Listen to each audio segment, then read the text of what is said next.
ijoolleen arsii ila maqaa yaalattanii mi ila irraa kabalaa ree kunoo hattuu teessanii irraa kabalaa hay hattuu teessanii irraa kabalaa ijoolleen arsii na alkusummak maal fidda koy hay maqaa nu nyaatte jetta maqaa rabbi si haa nyaatu maqaa maal si nyaata hay hattuu kami barbaanno koy feetu toorraa haajii haa taatu feetu arargee haa taatu osoo micayyoo wallaggaatu fuutes micayyoo dhalattu wallaggaa aanaa akkanaa jedheen barbaada saniinan akkaataan itti barbaadu hin jiru jechaadha. Hay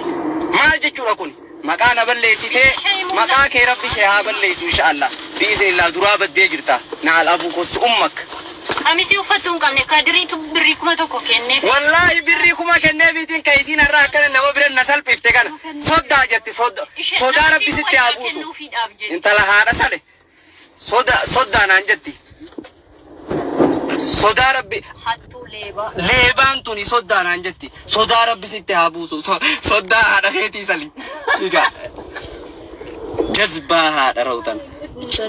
namni qarshi kuma kenneefi wallahi akka obboleettitti isin gaafadhu kunoo maatiin kee dhufee si haa fudhatu jeeni akka obboleessitti ilaalee birrii kuma harkatti kenneef namni kanaa jira